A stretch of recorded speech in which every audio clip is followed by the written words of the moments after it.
mahasiswa menolak keras pernyataan Menteri ESDM yang mengusulkan kenaikan harga token listrik dengan dalih agar PLN tidak rugi. Dan rakyat belajar hemat adalah pernyataan yang tidak berpihak, tidak berempati, dan gagal memahami realitas rakyat. Rakyat tidak perlu diajari berhemat melalui kenaikan tarif.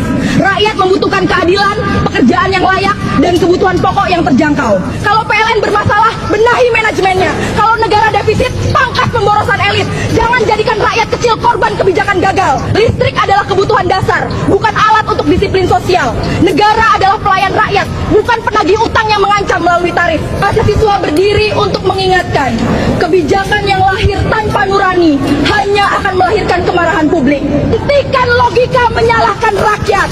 Hentikan kebijakan yang menindas atas nama efisiensi. Jika suara ini diabaikan, maka sejarah akan mencatat bukan rakyat yang gagal berhemat, melainkan negara yang gagal melindungi rakyatnya. Belanda 350 tahun menjajah negeri ini, tapi gunung tidak digunduli segila ini. Sungai tidak diracun sebangsat ini. Kita merdeka 80 tahun. Gunung digunduli, sungai jadi comberan, hutang menggunung, infrastruktur dibangun asal jadi lalu roboh. Ini bukan salah penjajah masa lalu. Ini adalah ulah tangan-tangan serakah hari ini. Hutan dijual, tambang digali sampai perut bumi robek, laut dikeruk sampai nelayan tenggelam. Rakyat disuruh sabar, rakyat disuruh ikhlas. Sementara kalian berdasi, duduk empuk, kenyang dari penderitaan. Kami mahasiswa menolak keras pernyataan Menteri ESDM yang mengusulkan kenaikan harga token listrik dengan dalih agar PLN tidak rugi. Dan rakyat belajar hemat adalah pernyataan yang tidak berpihak, tidak berempati, dan gagal memahami realitas rakyat. Rakyat tidak perlu diajari berhemat melalui kenaikan tarif.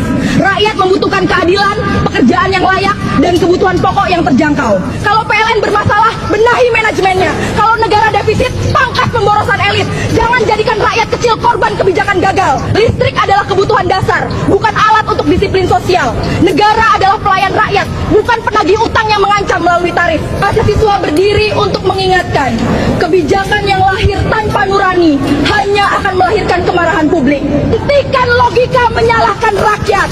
Hentikan kebijakan yang menindas atas nama efisiensi. Jika suara ini diabaikan, maka sejarah akan mencatat bukan rakyat yang gagal berhemat, melainkan negara yang gagal melindungi rakyatnya. Belanda 350 tahun menjajah negeri ini, tapi gunung tidak digunduli segila ini. Sungai tidak diracun sebangsat ini. Kita merdeka 80 tahun. Gunung digunduli, sungai jadi comberan, hutang menggunung, infrastruktur dibangun asal jadi lalu roboh. Ini bukan salah penjajah masa lalu. Ini adalah ulah tangan-tangan serakah hari ini. Hutan dijual, tambang digali sampai perut bumi robek, laut dikeruk sampai nelayan tenggelam. Rakyat disuruh sabar, rakyat disuruh